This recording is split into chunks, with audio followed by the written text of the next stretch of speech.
What happens when prosperity is built on graves? When the sweet scent of apple blossoms masks the smell of decay? Can a fire reveal secrets that soil was meant to keep forever?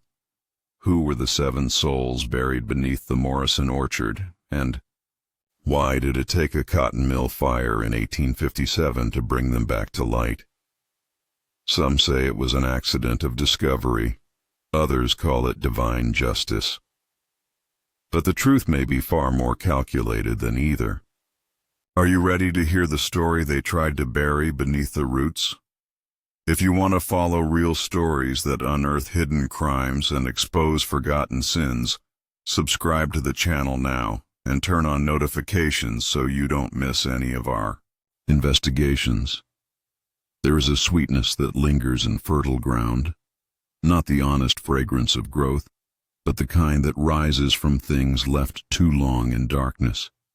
The Morrison Cotton Mill, standing proud on the banks of the Chattahoochee River near Columbus, Georgia, cast its shadow over more than just the flowing water.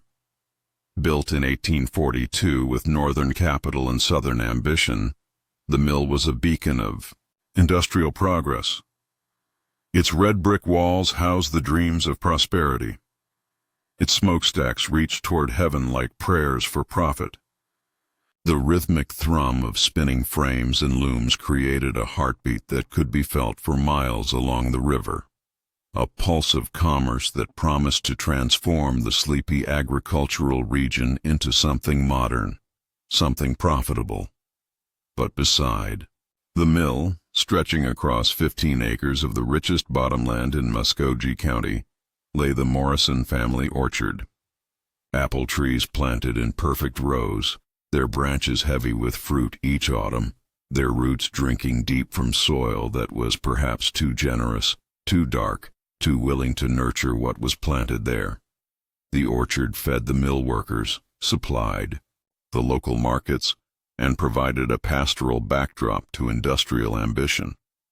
Visitors often remarked on the unusual abundance of the trees, how the apples grew larger and sweeter than any others in the county, how the blossoms appeared earlier each spring and lingered longer into the summer heat.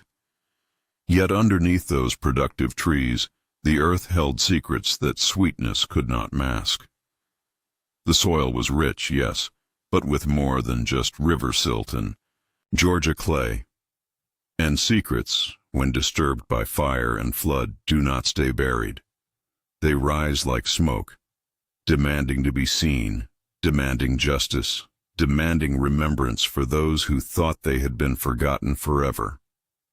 Ezekiel Morrison arrived in Georgia in the spring of 1840, a man of 42 with calloused hands and calculating eyes. He claimed to hail from Tennessee, though no courthouse record supported this assertion, and he spoke little of family or past when pressed by curious neighbors. His wagon carried the tools of industry, surveying equipment, engineering drawings, correspondence with northern textile manufacturers, and a leather satchel that never left his side, filled with more gold coin than most men in the region had ever seen. What mattered was not his past, but his vision, a cotton mill that could compete with northern factories while maintaining southern labor practices and values. He purchased the land along the Chattahoochee for a sum that raised eyebrows throughout Columbus. Too generous for what appeared to be simple farmland prone to flooding, too quick a transaction for such a substantial investment. The seller, an aging planter named Horatio Webb, took the money gladly and departed for Alabama within the month, leaving behind whispers that Morrison had paid twice what the land was worth.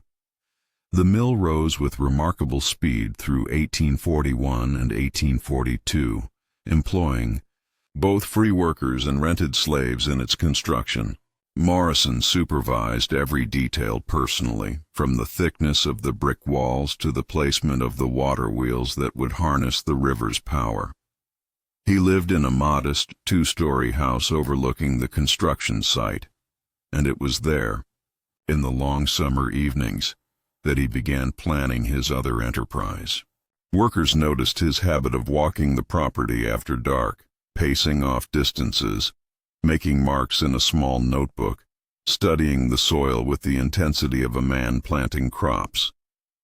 But Morrison wasn't planning to plant crops. He was planning something far more permanent, far more profitable, and infinitely more dangerous.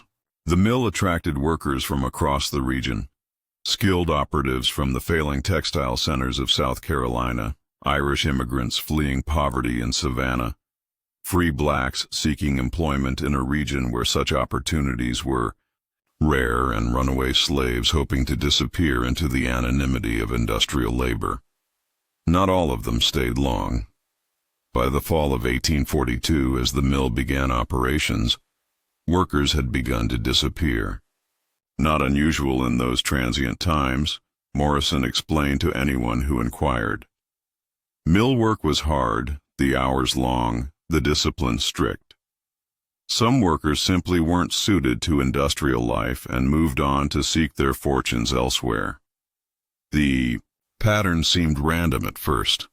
A young Irishman named Patrick O'Brien, who had worked the spinning frames for 2 months, then vanished after payday. An elderly free black named Solomon, who had served as night watchman until he too simply failed to report for work one November morning. Morrison's foreman, a gaunt man named Silas Crow, with hollow cheeks and pale eyes that seemed to look through people rather than at them, never questioned the absences. Crow had arrived with Morrison from Tennessee, though he claimed to be from Kentucky when pressed, and he carried himself with the careful posture of a man accustomed to violence. Neither did the other workers question their colleagues' departures, having learned quickly that curiosity about missing friends led to their own sudden and permanent dismissal from Morrison's employ. By the spring of 1843, Morrison had begun clearing the land adjacent to the mill where the temporary workers' camp had stood. He claimed plans for expansion, perhaps additional mill buildings or worker housing, but instead he planted apple trees. 63 trees in total, arranged in 7 precise rows of 9 trees each. The saplings, imported at considerable expense from Virginia nurseries, were planted with unusual care. Morrison personally supervised the digging of each hole, specifying the exact depth and width, the precise mixture of soil and compost that would nourish their growth. The trees grew with unusual vigor from their first season, their trunks thick and strong, their branches spreading wide to create dense canopies that blocked the Georgia sun. By their 3rd year, they were producing fruit in quantities that amazed local farmers. Morrison proved generous with his abundance, offering free apples to any family in the region, donating bushels to the local churches, sending wagon loads to Columbus markets where they sold for premium prices due to their exceptional size and sweetness. Local families praised Morrison's generosity and agricultural skill. The Morrison orchard became a source of regional pride, proof that northern industrial methods could improve even traditional southern agriculture. Children from nearby farms would come to help with harvest, climbing the sturdy branches to pick apples that seemed to grow as large as melons. The trees became a landmark, a symbol of prosperity and progress in a region still recovering from the economic disruptions of the previous decade. But there was one person who noticed things others ignored, who saw patterns others dismissed, who understood that some kinds of growth come at too high a price. Sarah McKinnon was a woman of 35, a widow who had lost her husband to yellow fever in 1840, and her 2 children to the same epidemic within the week. She had survived by taking in washing for the mill workers, her small cabin by the river serving as an informal laundry for those who could afford to pay for clean clothes and fresh linens. Sarah possessed the keen observational skills that come from loss and necessity. She noticed how the smell near the orchard changed after heavy rains, becoming not just earthy but thick and cloying, like overripe fruit left too long in the sun. She noticed how Morrison's hunting dog, a large hound named Caesar, refused to walk among the apple trees, whining and pulling away whenever Morrison tried to lead him through the orchard rows. She noticed how certain workers who vanished were always the ones who had learned to read, who asked questions about wages and working conditions, who remembered too much about Morrison's business practices and spoke too freely about what they had observed. Most disturbing of all, Sarah noticed the pattern of disappearances themselves. They weren't random, as Morrison claimed, but followed a careful logic. Workers would disappear only after they had discovered something that threatened Morrison's operation, evidence of financial irregularities, knowledge of safety violations, awareness of Morrison's treatment of workers who challenged his authority. And they always vanished on the same day of the week, Saturday after the evening meal, when most workers retired early to prepare for Sunday rest. Sarah began keeping her own records, scratching dates and names into the margins of her Bible with a charcoal stick, noting when workers arrived and when they disappeared, tracking the pattern that no one else seemed willing to acknowledge.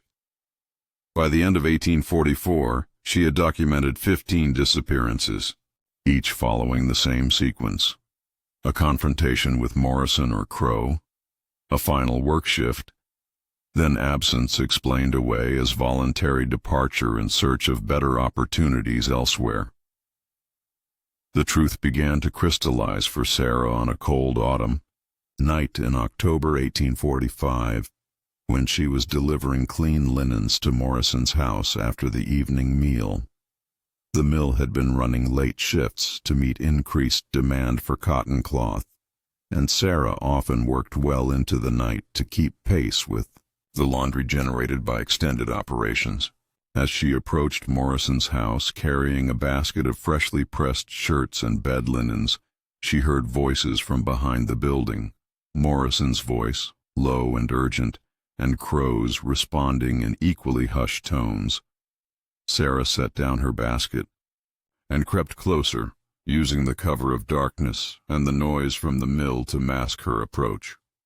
Through a gap in the wooden fence that separated Morrison's yard from the orchard, she could see 3 figures near the apple trees.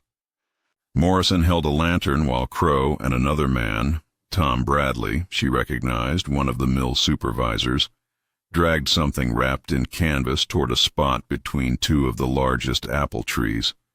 The wrapped bundle was roughly the size and shape of a human body, and it moved with the weight and awkwardness of dead flesh. Sarah watched in horror as the 3 men began digging between the apple trees, their shovels biting into soil that seemed already disturbed, already soft from previous excavation. The digging took nearly an hour, the men working in shifts while Morrison held the lantern steady and kept watch for any approach. When the hole was deep enough to satisfy Morrison, at least 6 feet, Sarah estimated, deeper than most graves, they lowered the canvas-wrapped bundle into the earth and began filling the excavation. But they didn't simply dump the soil back into the hole. Instead, they layered it carefully, mixing in what appeared to be lime and wood ash, substances that would accelerate decomposition and neutralize odors. Morrison personally inspected the filled grave, smoothing the surface and scattering fallen leaves to disguise any sign of disturbance. Sarah retreated to her cabin that night with hands shaking so violently she could barely light her oil lamp. She knew what she had witnessed, but she also knew the impossibility of her situation. Morrison was the most powerful man in the county, employer to hundreds, benefactor to local churches and schools. His word would carry weight against hers, the testimony of a poor widow with no family connections or social standing. More dangerous still, if Morrison learned of her knowledge, she would almost certainly become the next person to disappear between the apple trees. But Sarah possessed something Morrison couldn't account for: the methodical patience that comes from grief and the moral clarity that emerges from having already lost everything that mattered.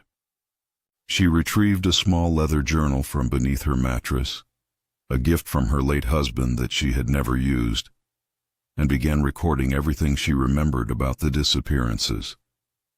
Dates, names, circumstances, patterns, all documented.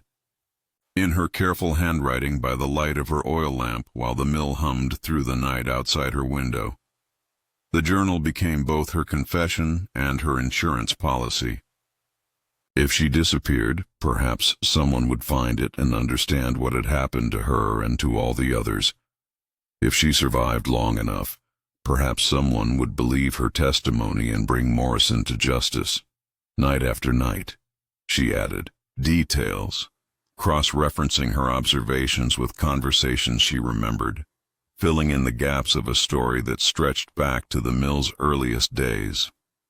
Sarah also began mapping the orchard, using her laundry deliveries as opportunities to study the layout of the apple trees and identify locations where the soil appeared disturbed. She noted which trees grew with unusual vigor, their trunks thicker and their branches more laden with fruit than others of the same age and variety. The pattern emerged like a constellation of horror, 7 specific locations where the earth had been excavated and refilled, where human remains had been buried to fertilize Morrison's profitable harvest. By early 1846, Sarah had documented 23 disappearances and identified 7 burial sites within the orchard. The mathematics were grim but inescapable. Morrison and his accomplices were murdering workers at a rate of approximately 1 per month, disposing of bodies that would never be missed, never be sought, never be mourned by families who had no idea where their missing relatives had gone.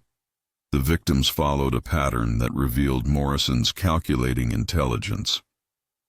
He targeted workers who posed specific threats to his operation, those who could read and write and might document safety violations or financial irregularities, those who spoke multiple languages and could organize workers from different ethnic backgrounds, those who had previous industrial experience and understood labor practices in other mills.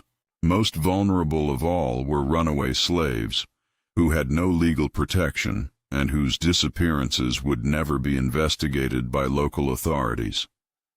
Sarah's documentation revealed Morrison's method with chilling precision. Targeted workers would be assigned to increasingly dangerous tasks, night shifts alone in the mill, maintenance work near unguarded machinery, transport duties that took them to isolated locations.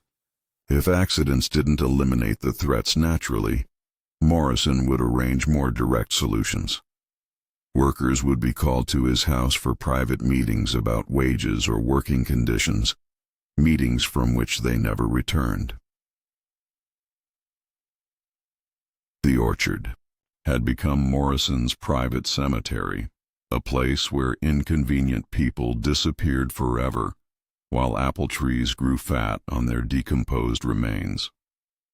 The sweetness of the fruit, Sarah realized, came from a source that would horrify anyone who understood its true nature. Morrison's generosity with the harvest took on a sinister dimension. He was literally sharing the fruits of murder with his unsuspecting neighbors. As 1846 turned to 1847 and then to 1848, Sarah continued her secret documentation, while Morrison's operation grew more sophisticated and more deadly. The mill expanded, employing over 200 workers at peak production, and the disappearances continued at their steady pace. Morrison had perfected his system, eliminating threats with mechanical efficiency while maintaining his reputation as a progressive employer and generous neighbor. But perfection in murder, like perfection in any enterprise, contains the seeds of its own destruction. Morrison's confidence grew with his success, and confidence led to carelessness. He began taking greater risks, targeting more prominent victims, leaving more evidence of his activities. The apple trees themselves became testimony to his crimes, their unnatural abundance a visible record of the atrocities buried beneath their roots. Sarah documented it all, her leather journal growing thick with evidence that would eventually damn Morrison and his accomplices. She recorded conversations overheard at the mill, noted the timing of disappearances in relation to Morrison's business difficulties, mapped the expansion of the orchard as new burial sites were added to accommodate an increasing number of victims. By 1849, the pattern had become so established that Sarah could predict which workers were likely to disappear based on Morrison's behavior toward them. Workers who asked too many questions about safety procedures, who inquired about wages and other. Mills who showed signs of organizing collective action among their colleagues, all were marked for elimination. Morrison's system had become a machine for converting inconvenient people into profitable fertilizer. The horror of the situation was compounded by its invisibility to everyone except Sarah. Morrison's victims were drawn from the most vulnerable populations, immigrants, runaway slaves, impoverished whites with no family connections. Their disappearances created no social disruption, attracted no official investigation, generated no public concern. They simply vanished from the world as if they had never existed, their only memorial the apple trees that grew above their unmarked graves. Sarah understood that her documentation, however thorough, would remain useless without some external catalyst to bring Morrison's crimes to light. The authorities would never investigate based on the testimony of a poor widow, especially accusations against the county's most prominent employer. Morrison's influence extended into every level of local society. He contributed generously to political campaigns, donated to churches, provided employment that kept entire families fed and housed. The breakthrough Sarah needed would have to come from Morrison himself, from some mistake or miscalculation that would expose his activities to public scrutiny. Until then, she could only continue recording, continue watching, continue hoping that justice would eventually find its way to the Morrison orchard. That opportunity would come, though not in any form Sarah could have anticipated. It would come through the very prosperity Morrison had built on murder, through the industrial success that made his mill a symbol of progress in the changing South. It would come through fire and chaos, through the exposure of secrets that no amount of apple sweetness could mask. By the winter of 1855, Morrison's operation had refined itself into something terrifyingly efficient and profitable. The Morrison Cotton Mill employed over 300 workers at peak season, making it one of the largest industrial operations in Georgia outside of Savannah and Atlanta. The mill ran 3 shifts during harvest season, processing cotton from plantations throughout the Chattahoochee River Valley and producing finished cloth that competed favorably with northern textiles in both quality and price. Morrison had become a man of considerable regional influence. He served on the county council, contributed generously to local churches, and hosted elaborate dinners for visiting political and business leaders. His success story was cited in newspapers throughout Georgia as proof that the South could compete with northern industrial development while maintaining its distinctive social and cultural values. The Morrison model, combining modern machinery with traditional labor relations, was being copied by entrepreneurs throughout the region. But prosperity had not changed Morrison's fundamental approach to dealing with inconvenient people. If anything, success had made him more ruthless and more systematic in eliminating threats to his operation. The disappearances continued, now following an even more refined pattern that Sarah McKinnon had continued to document with methodical precision. Sarah herself had evolved during these years from terrified witness to something approaching an avenging angel. The knowledge she carried had transformed her, burning away fear and replacing it with cold determination. She no longer trembled when she saw Morrison or Silas Crow, no longer avoided their gaze when they passed her on the mill grounds. Instead, she watched them with the steady attention of a hunter studying prey, recording their movements, their conversations, their habits with the patience of someone who understood that justice might be slow but would eventually arrive. Her documentation had grown into something approaching a complete criminal history. The leather journal had been joined by others, a small library of evidence hidden beneath the floorboards of her cabin, each volume carefully wrapped in oilcloth to protect it from moisture and insects. Sarah had learned to write in code, disguising names and locations in case the journals were discovered, but keeping records detailed enough to support prosecution when the time came.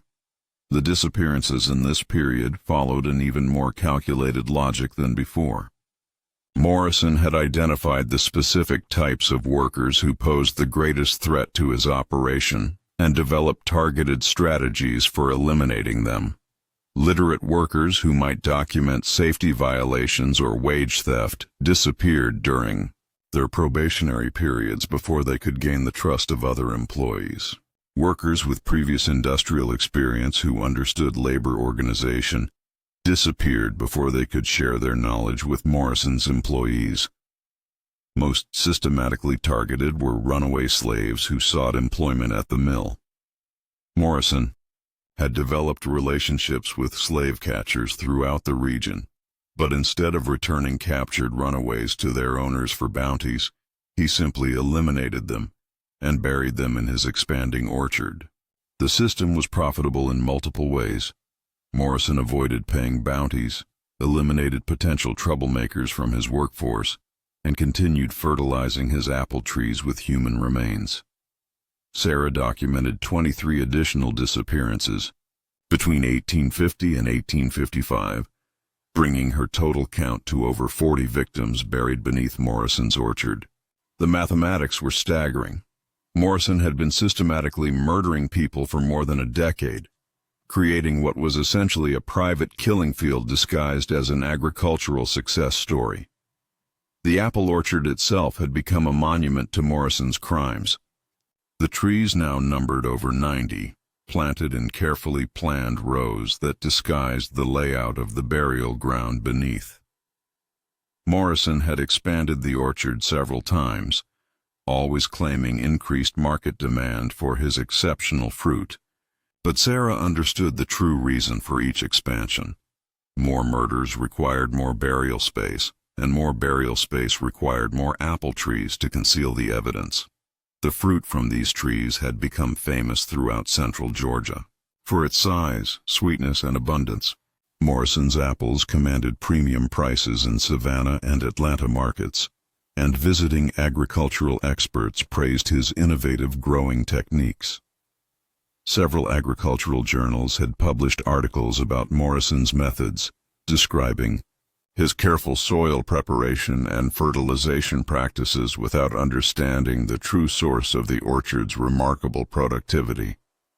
Sarah had documented not just the disappearances, but also the expansion of the orchard, mapping the correlation between murder and agricultural development with scientific precision. Her records showed that Morrison planted new trees within days of each disappearance, always in locations that corresponded to fresh burial sites. The pattern was so consistent that Sarah could predict where new trees would appear based on recent murders. But Morrison's system, however refined and profitable, had begun to attract unwanted attention by 1855. The mill's success had brought increased scrutiny from potential investors, government officials, and competitors seeking to understand Morrison's competitive advantages. Visitors asked detailed questions about operations, toured facilities, examined financial records. Some of these visitors possessed the experience and knowledge to recognize irregularities that might expose Morrison's activities. The crisis came in the form of James Harrison, a textile engineer from Massachusetts who arrived in November 1855 to evaluate Morrison's operation for potential northern investment. Harrison possessed 15 years of experience in mill management and immediately noticed discrepancies between Morrison's reported workforce and his actual production capacity. The numbers didn't match. Morrison claimed to employ over 300 workers, but Harrison's careful count revealed no more than 220 people on the premises during peak shifts. Harrison also noticed the unusual turnover in Morrison's workforce, the absence of long-term employees who might provide institutional memory and training for new workers. Most troubling to Harrison was Morrison's reluctance to provide detailed employment records or allow interviews with workers about their experiences and working conditions. These were standard practices in northern mills, essential for evaluating operational efficiency and worker satisfaction. Morrison initially tried to accommodate Harrison's requests while deflecting his most penetrating inquiries, but Harrison possessed the systematic mindset of an engineer and refused to accept superficial explanations for obvious discrepancies. He extended his planned 3-day visit to 2 weeks, then to a month, conducting increasingly detailed examinations of Morrison's operations and financial records. Sarah McKinnon watched Harrison's investigation with growing hope and terror. Here, finally, was someone with the knowledge, authority, and persistence to expose Morrison's crimes. But Harrison was also clearly marked for elimination, his questions too probing, his documentation too thorough, his potential conclusions too dangerous for Morrison to tolerate. The confrontation came on December 18, 1855, during what Morrison had planned as Harrison's farewell dinner. Sarah, serving at the meal, heard Harrison present his preliminary findings to Morrison and several local investors who had gathered to hear the Northern engineers' assessment of their most successful local industry. Harrison's conclusions were diplomatically phrased but devastating in their implications.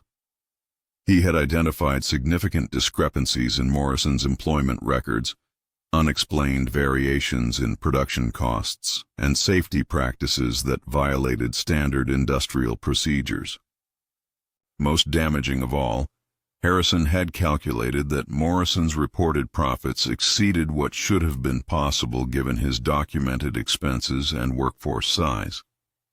Harrison stopped short of accusing Morrison of fraud or criminal activity, but his questions pointed clearly toward conclusions that would destroy Morrison's reputation and trigger official investigations that could expose everything. The tension in the room was palpable as Morrison realized that his carefully constructed facade was crumbling under professional scrutiny. That night, Sarah watched from her cabin as lights burned late in Morrison's house. She saw figures moving between the house and the orchard, heard the sound of digging that had become so familiar over the years. By morning, James Harrison had departed suddenly for Savannah, leaving behind only a brief note thanking Morrison for his hospitality and explaining that urgent business required his immediate return to Massachusetts. But Era knew better. She had seen the canvas-wrapped bundle carried to the orchard in the pre-dawn darkness, had watched Morrison and Crow plant another apple tree in the precise location where they had been digging. James Harrison would never reach Massachusetts or anywhere else. His investigation had ended the same way as all threats to Morrison's operation, with burial beneath the sweet-smelling apple trees. Harrison's disappearance created the first serious external pressure Morrison had faced since beginning his operation. Harrison's Massachusetts associates expected regular communication during his southern tour, and his sudden silence triggered inquiries that Morrison couldn't easily deflect. Letters arrived from northern investors, telegrams from Harrison's family, official correspondence from business partners demanding explanations for Harrison's failure to report on his mission. Morrison managed to maintain his story about Harrison's sudden departure, even producing forged correspondence suggesting that the engineer had continued his travels to other southern mills.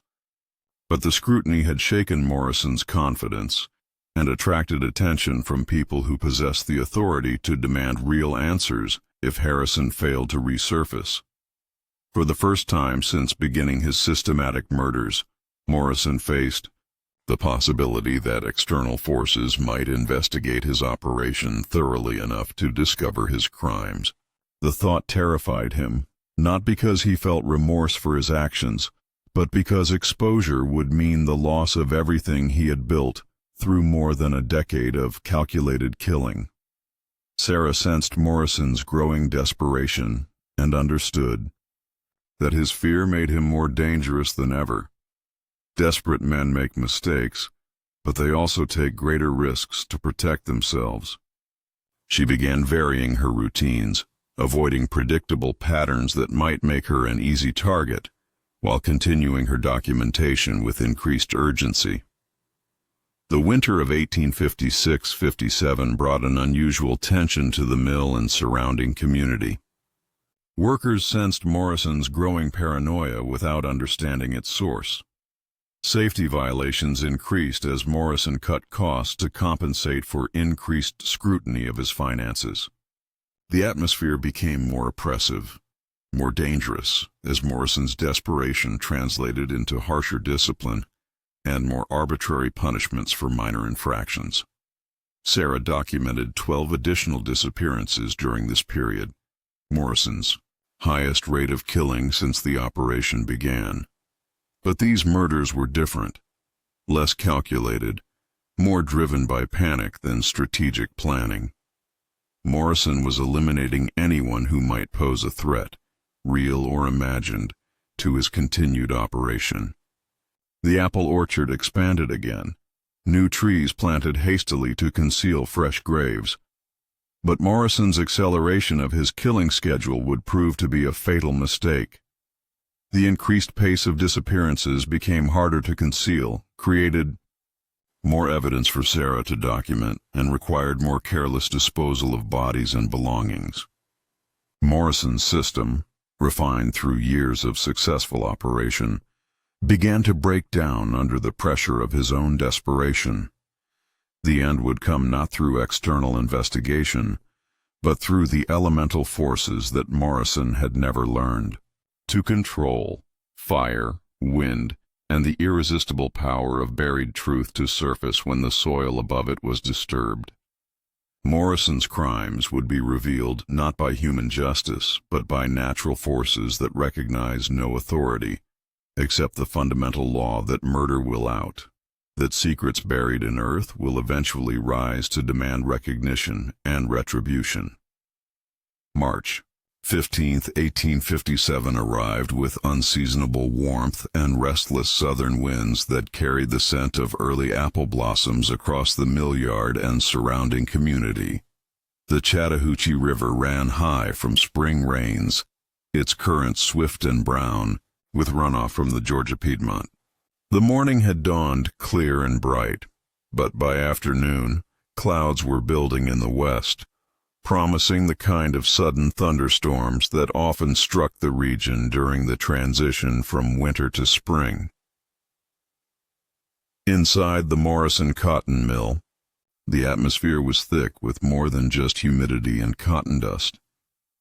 The mill had been running extended shifts for weeks, trying to fulfill orders that had been delayed by mechanical problems and worker shortages.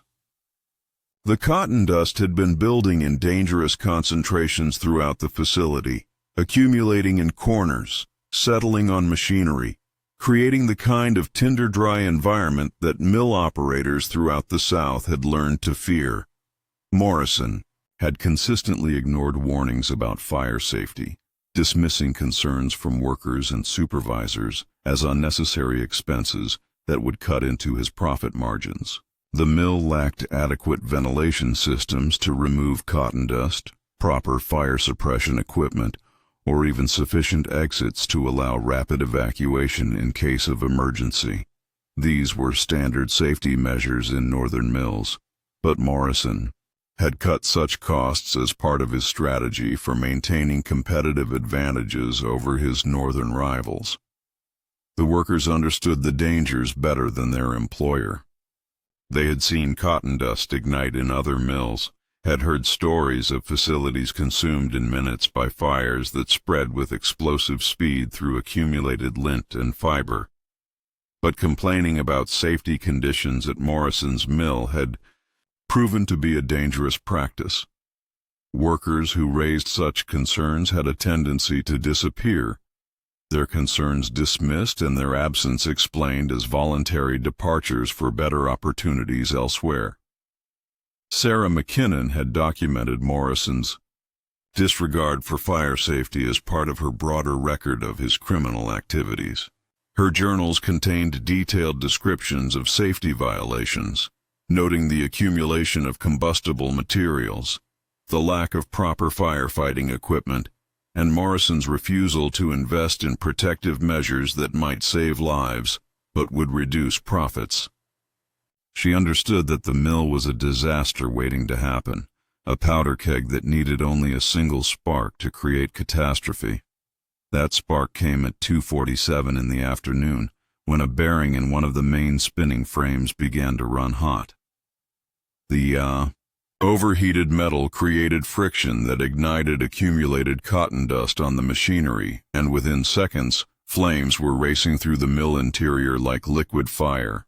The cotton dust didn't simply burn, it exploded, creating a rolling ball of flame that consumed everything in its path with terrifying speed.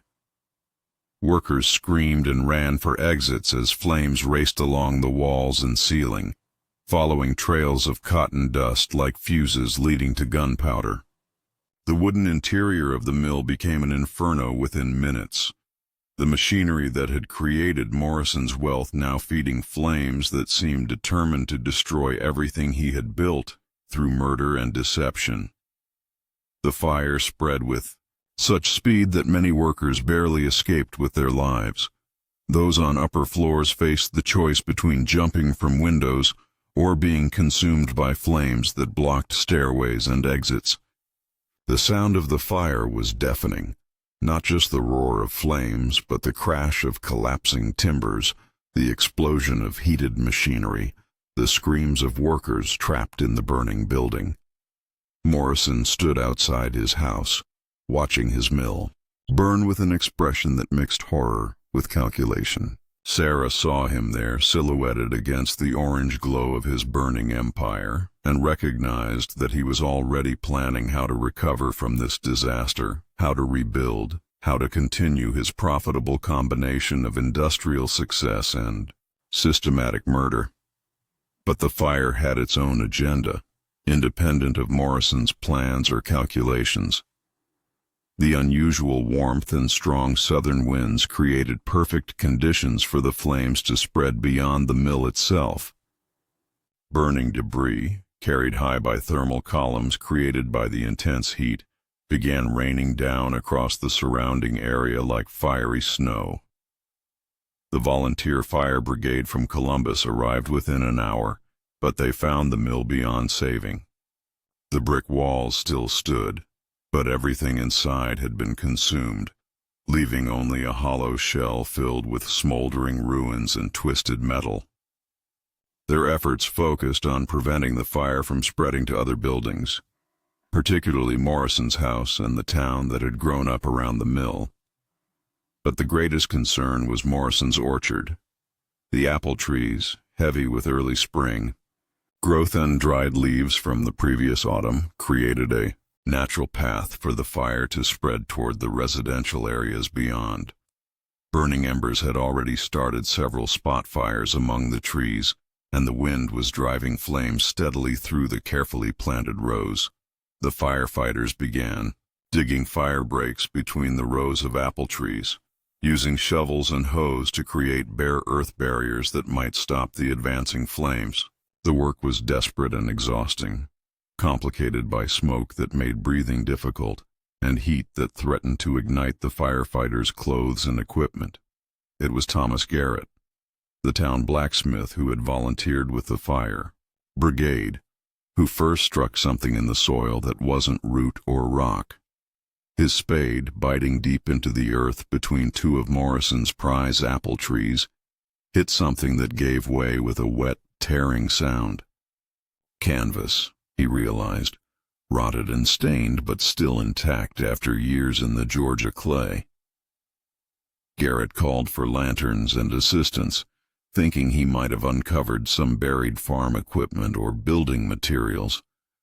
But as other volunteers helped clear away soil and debris, what emerged was clearly the remnant of a canvas shroud wrapped around human bones.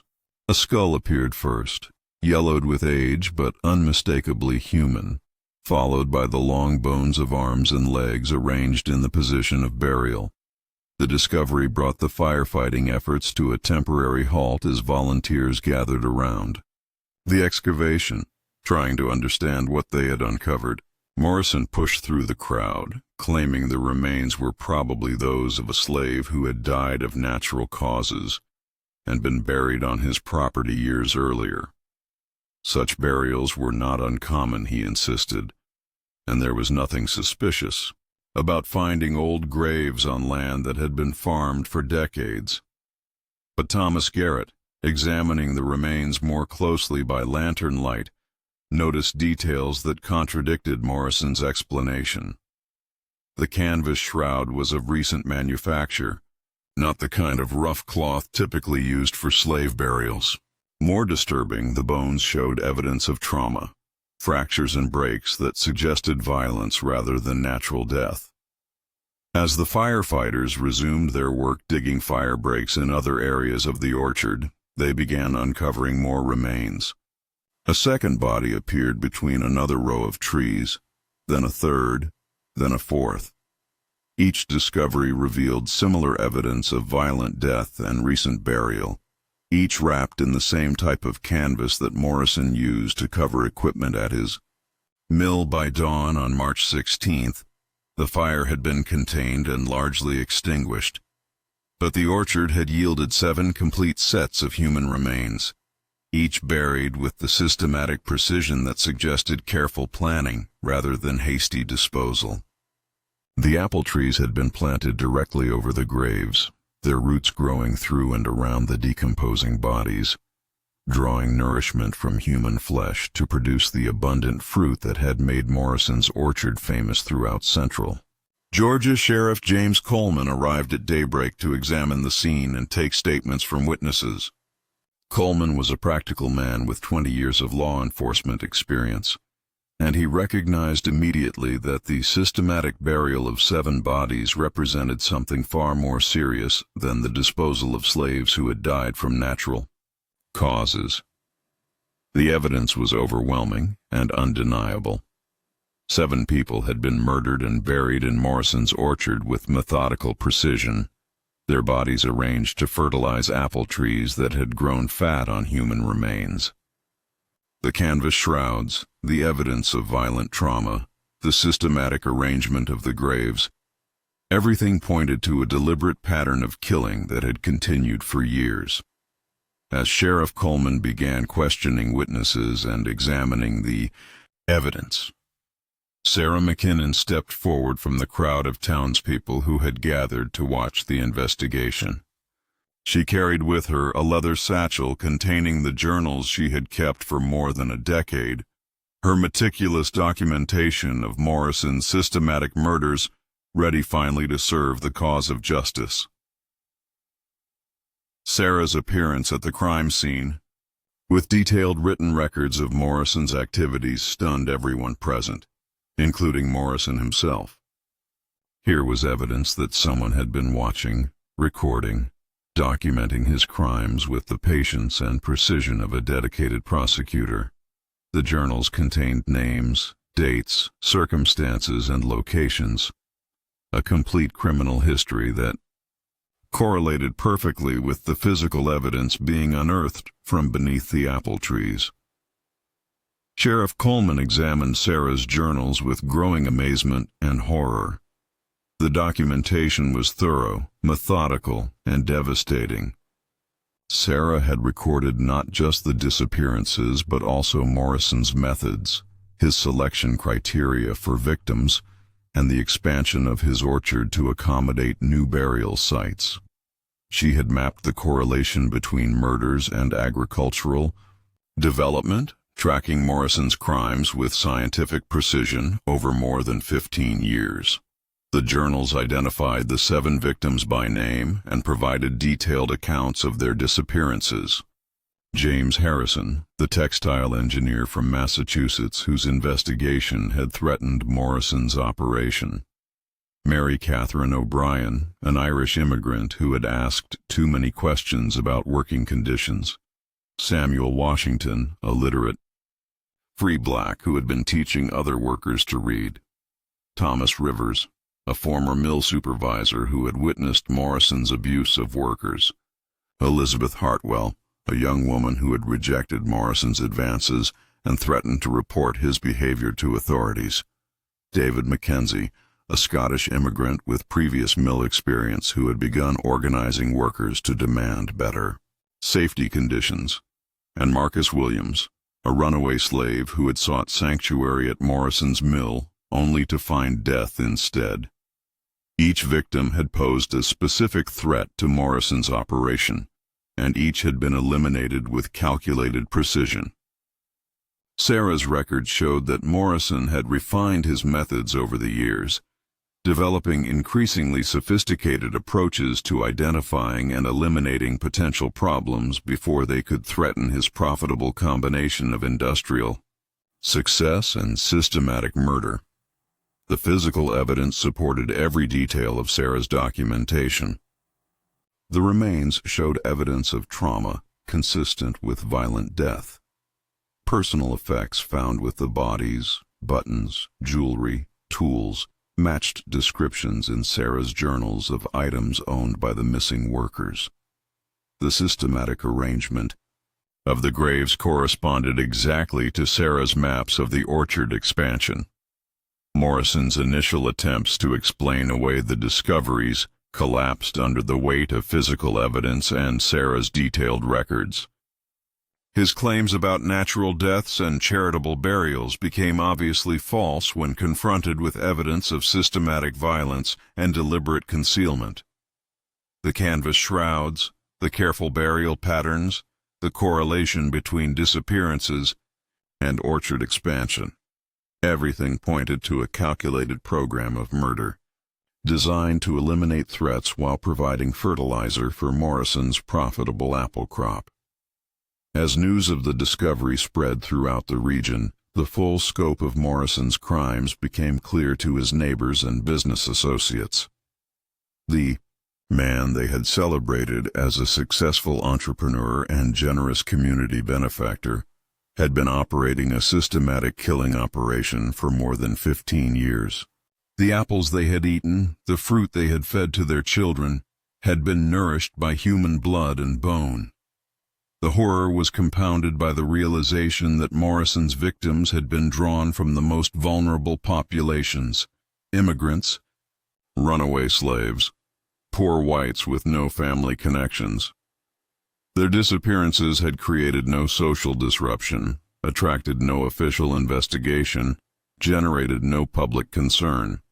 They had simply vanished from the world, as if they had never existed, their only memorial the apple trees that had grown above their unmarked graves. Sheriff Coleman arrested Morrison and Silas Crow on charges of multiple murder, though he suspected the true number of victims far exceeded the 7 bodies discovered in the orchard. Sarah's journals suggested that Morrison had been killing people since the mill's earliest days, and the orchard might contain dozens of additional bodies that had not yet been discovered. The arrest of Ezekiel Morrison sent shockwaves throughout Georgia and the broader South. Here was proof that the region's industrial development might conceal horrors as great as any attributed to northern factories. Morrison's crimes challenged comfortable assumptions about southern entrepreneurship and raised disturbing questions about what other secrets might be buried beneath the symbols of regional progress and prosperity. The trial of Ezekiel Morrison and Silas Crowe began on June 3, 1857, in the Muskogee County Courthouse in Columbus, Georgia. The proceedings drew spectators from across the state and throughout the South, creating a media sensation that captured national attention.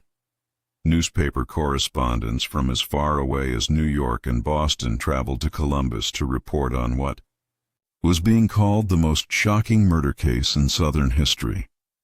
The courthouse, a substantial brick building with white columns and tall windows, could not accommodate the crowds that gathered each day to witness the proceedings. Overflow. Spectators filled the surrounding square, listening to reports from those lucky enough to secure seats inside the courtroom. The atmosphere was electric with morbid curiosity and regional pride, wounded by the revelation that Georgia's most celebrated industrial success story had been built on systematic murder. Judge Hiram Fletcher, a stern man with 30 years of judicial experience, presided over proceedings that he acknowledged were unprecedented in Georgia legal history. The evidence against Morrison was both overwhelming and horrifying. 7 bodies buried beneath apple trees, detailed documentation of systematic murder, and testimony from witnesses who had observed Morrison's methods over more than a decade. Sarah. McKinnon's journals provided the foundation for the prosecution's case. District Attorney Robert Whitman presented Sarah's meticulous records as evidence of Morrison's calculated program of eliminating threats to his operation through murder and concealment. Each entry in the journals was corroborated by physical evidence, witness testimony, or both, creating an unassailable case that Morrison had been systematically killing people for more than 15 years. The prosecution's case methodically established Morrison's motives, methods, and opportunities for committing the murders. Witnesses testified about Morrison's treatment of workers who asked questions about safety conditions, wages, or working practices. Former mill employees described the pattern of disappearances that had become routine at Morrison's operation, and several testified that they had feared for their own safety after witnessing Morrison's anger toward workers who challenged his authority. The physical evidence was equally damning. Dr. Benjamin Crawford, a physician from Atlanta with experience in examining skeletal remains, testified about the trauma evident on the bones recovered from Morrison's orchard. Each victim had died violently, suffering fractures and injuries consistent with deliberate killing rather than accidental death or natural causes.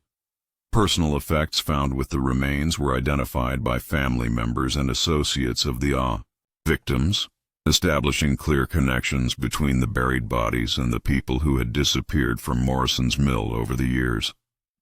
James Harrison's engineering instruments, Mary O'Brien's distinctive Celtic cross, Samuel Washington's reading glasses, each item provided evidence that contradicted Morrison's claims about voluntary departures and natural deaths.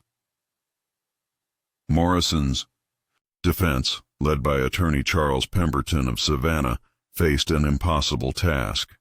The evidence against Morrison was too extensive, too well documented, and too thoroughly corroborated to challenge effectively. Pemberton's strategy focused on questioning the reliability of Sarah McKinnon's journals and suggesting that Morrison might have been the victim of a conspiracy by disgruntled workers seeking revenge against a successful employer. But Pemberton's arguments collapsed under cross-examination. Sarah's journals proved to be remarkably accurate in every detail that could be verified independently. Her descriptions of the victims, the circumstances of their disappearances, and the locations of their burial sites matched perfectly with the physical evidence recovered from the orchard. Morrison himself proved to be a devastating witness in his own defense. His attempts to explain away the evidence revealed a cold, calculating personality that seemed capable of the systematic murder described by the prosecution. When pressed about specific disappearances, Morrison's explanations were inconsistent and often contradicted by documented evidence. Most damaging of all was Morrison's reaction when confronted with Sarah McKinnon's testimony. As Sarah described her years of watching Morrison's operations, recording his crimes, and mapping his burial sites, Morrison's facade of injured innocence gave way to undisguised rage. He accused Sarah of fabricating evidence, of conspiring against him, of jealousy over his success, reactions that revealed the arrogance and sense of entitlement that had enabled him to justify murder as a legitimate business practice. Silas Crow's defense was even weaker than Morrison's. Crow had clearly been Morrison's primary accomplice in the murders, responsible for much of the physical violence and all of the actual burials. Witnesses testified about seeing Crow dragging canvas-wrapped bundles to the orchard and his own. Testimony was confused and contradictory. The prosecution established that Crow had been with Morrison since the mill's earliest days, had participated in selecting victims, and had personally carried out many of the murders. Dr. Crawford testified that several of the skeletal remains showed evidence of trauma consistent with Crow's preferred weapons, a heavy hammer and a long knife that several witnesses had seen him carrying. The trial proceeded with mechanical precision through testimony that revealed the full scope of Morrison's crimes. Witness after witness described the systematic nature of the disappearances, the correlation between threats to Morrison's operation and the elimination of specific workers, and the expansion of the orchard to accommodate new burial sites. Sarah McKinnon's testimony was the centerpiece of the prosecution's case. For 3 full days, she methodically presented the evidence she had gathered over 15 years, explaining her methods, describing her observations, and connecting specific disappearances to Morrison's business practices. Her testimony was devastating in its precision and horrifying in its implications. Sarah described watching Morrison and Crow dispose of bodies, explained how she had mapped the burial sites, and detailed the correlation between murders and Morrison's agricultural expansion. Her journals contained evidence of at least 43 disappearances, though only 7 bodies had been recovered from the orchard. The implication was clear. Morrison's crimes extended far beyond what had been discovered, and dozens of additional victims might be buried elsewhere on his property. The defense's attempts to discredit Sarah's testimony failed completely. Her records were too detailed, too accurate, and too well corroborated by physical evidence to dismiss as fabrication or delusion. Cross-examination revealed Sarah to be an intelligent, observant woman whose only motivation had been to document crimes that no one else was willing to acknowledge or investigate. The jury deliberated for less than 3 hours before returning guilty verdicts against both Morrison and Crow on all charges of murder in the first degree.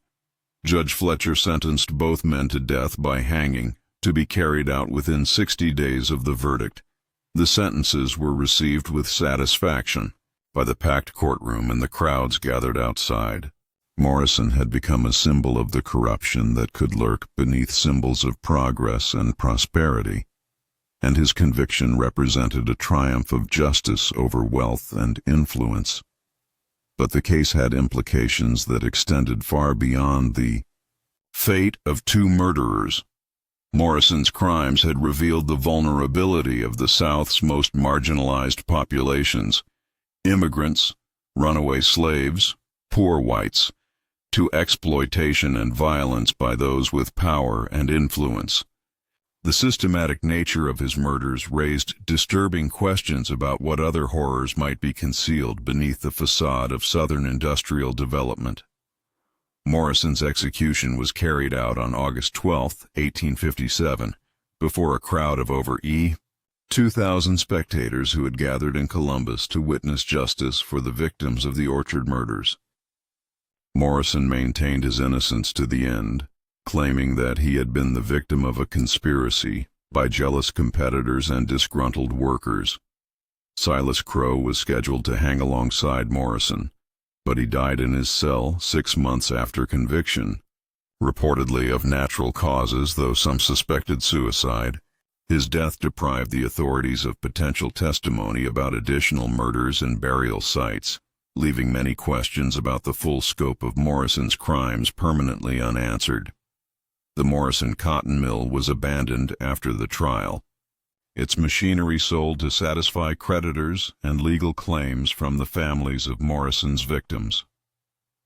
The building stood empty for several years before being demolished, its brick walls finally succumbing to the same forces that had brought down its murderous owner.